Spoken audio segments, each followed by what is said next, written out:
ॐ नमो भगवते वासुदेवाय। उद्धव उवाच कतितत्त्वानि विश्वेशसङ्ख्यातानि ऋषिभिः प्रभो न वैकादश पञ्चत्रीण्यात्थत्वमिह शुश्रुम। केचित् षड्विंशतिं प्राहुरपरे पञ्चविंशतिं सप्तैकेन वषट्केचिच्चत्वार्येकादशापरे केचित् सप्तदश प्राहुः षोडशैके त्रयोदश। एतावत्त्वं हि सङ्ख्यानां ऋषयो यद्विवक्षया गायन्ति पृथगायुष्मन्निदन्नो वक्तुमर्हसि।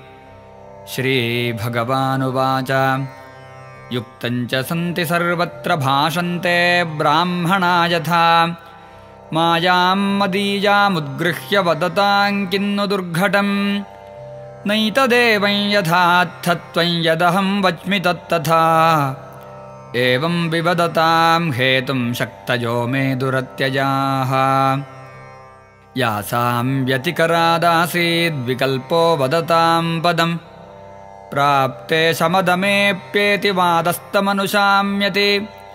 परस्परानुप्रवेशात्तत्त्वानां पुरुषर्षभ पौर्वापर्यप्रसङ्ख्यानं यथा वक्तुर्विवक्षितम्।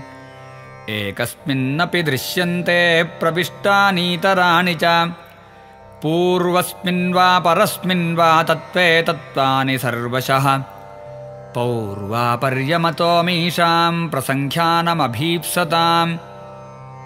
यथा विविक्तं यद्वक्त्रं गृह्णीमो युक्तिसम्भवात् अनाद्यविद्यायुक्तस्य पुरुषस्यात्मवेदनं स्वतो न सम्भवादन्यस्तत्त्वज्ञो ज्ञानदो भवेत्।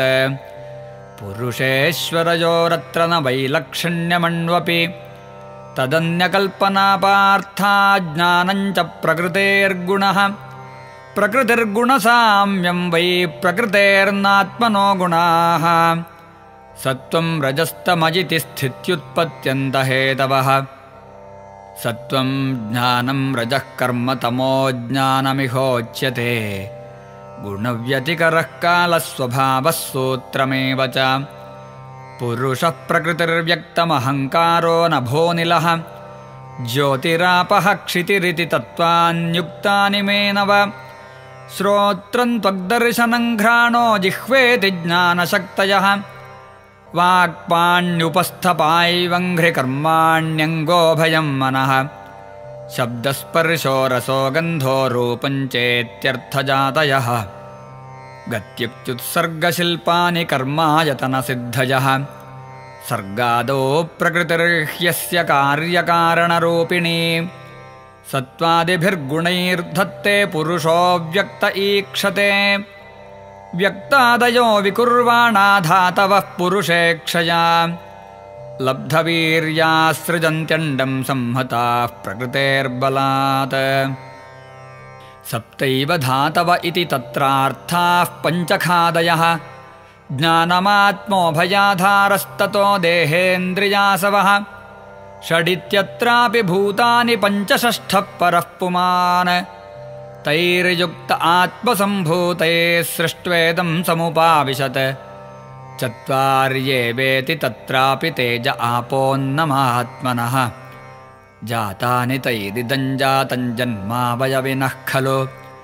सङ्ख्याने सप्तदशके भूतमात्रेन्द्रियाणि च पञ्चपञ्चैकमनसा आत्मा सप्तदश स्मृतः।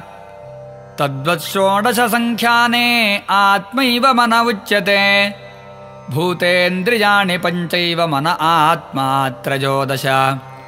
एकादशत्व आत्मासौ महाभूतेन्द्रियाणि च अष्टौ प्रकृतयश्चैव पुरुषश्च न वेत्यथा। इति नानाप्रसङ्ख्यानं तत्त्वानां ऋषिभिः कृतम्। सर्वं न्याय्यं युक्तिमत्वाद्विदुषां किमशोभनम्। उद्धव उवाच प्रकृतिः पुरुषश्चोभो यद्यप्यात्मविलक्षणो अन्योन्यापाश्रयात् कृष्णदृश्यते न भिदातयोः। प्रकृतौ लक्ष्यते ह्यात्मा प्रकृतिश्च तथात्मनि। एवं मे पुण्डरीकाक्षमहान्तं संशयं हृदे छेत्तुमर्हसि सर्वज्ञवचोभिर्नयनैपुणैः त्वत्तो ज्ञानं हि जीवानां प्रमोषस्तेऽत्र शक्तितः त्वमेव ह्यात्ममायाया गतिं वेत्थ न चापरः। श्रीभगवानुवाच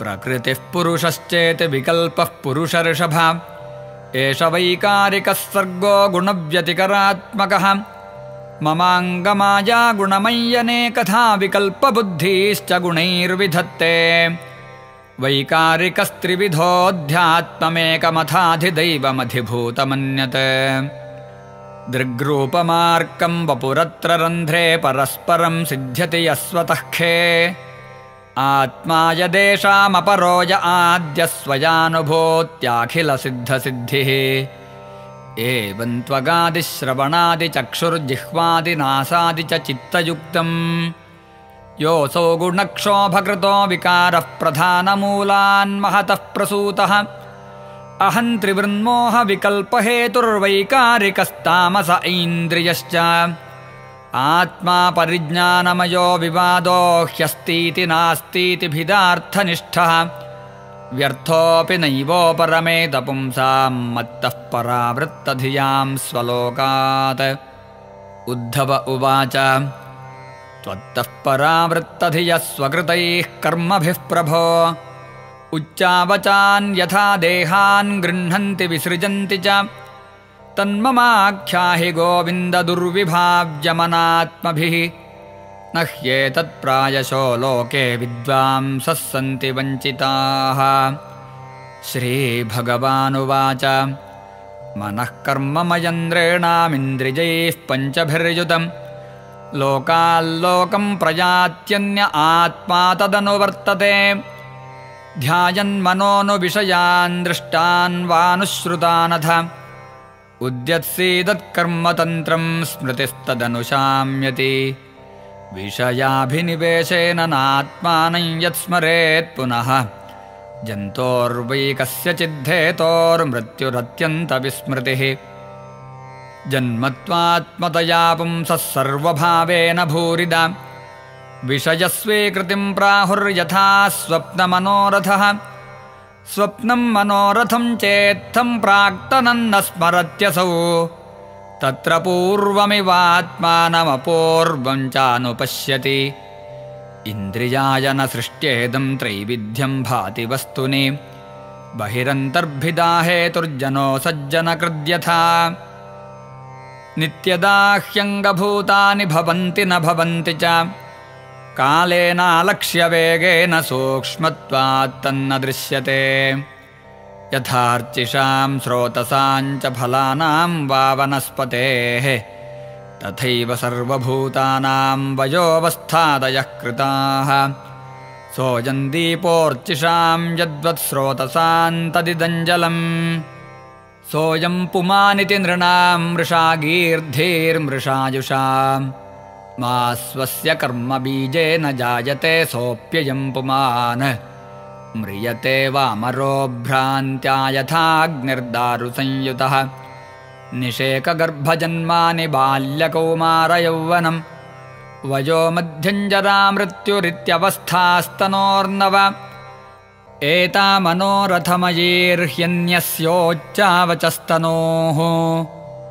गुणसङ्गादुपादत्ते क्वचित् कश्चिज्जहाति च आत्मनः पितृपुत्राभ्यामनुमेयौ भवाप्ययौ न भवाप्ययवस्तूनामभिज्ञो द्वयलक्षणः तरोर्बीजविपाकाभ्यां यो विद्वाञ्जन्मसंयमौ तरोर्विलक्षणो द्रष्टा एवं द्रष्टा तनोः पृथक् प्रकृतेरेवमात्मानमविविच्याबुधः पुमान् तत्त्वेन स्पर्शसम्मूढः संसारं प्रतिपद्यते सत्त्वसङ्गादृशीन् देवान् रजसासुरमानुषान् तमसा भूततिर्यक्तं भ्रामितो याति कर्मभिः नृत्यतो गायतः पश्यन् यथैवानुकरोति तान् एवं बुद्धिगुणान् पश्यन्ननीहोऽप्यनुकार्यते यथाम्भसा प्रचलता तरवोऽपि चला इव चक्षुषा भ्राम्यमाणेन दृश्यते भ्रमतीव भूः यथा मनोरथधियो विषयानुभवो मृषा स्वप्नदृष्टाश्च दाशार्ह तथा संसार आत्मनः अर्थे ह्यविद्यमानेऽपि संसृतिर्न निवर्तते ध्यायतो विषयानस्य स्वप्नेनर्थागमो यथा तस्मादुद्धवमाभुङ्क्ष्व विषयानसदिन्द्रियैः आत्माग्रहणनिर्भातं पश्य वैकल्पिकं भ्रमम् क्षिप्तोऽवमानितो सद्भिः प्रलब्धो सूजितोऽथवा ताडितः सन्निबद्धो वा वृत्त्या वा परिहापितः निष्ठितो मूत्रितो वाज्ञैर्बहुधैवं प्रकम्पितः श्रेयस्कामः कृच्छ्रगत आत्मनात्मानमुद्धरेत् उद्धव उवाच यथैवमनुबुध्येयं वदनो वदतां वर सुदुस्सहमिमं मन्ये आत्मन्यसदतिक्रमम् विदुषामपि विश्वात्मन् प्रकृतिर्हि बलीयसी ऋते त्वद्धर्मनिरतान् शान्तांस्ते चरणालयान् इति श्रीमद्भागवते महापुराणे पारमहंस्यां संहितायाम् 11 स्कन्धे 12 सर्वत्र गोविन्दनाम संकीर्तनं गोविन्द गोविन्द।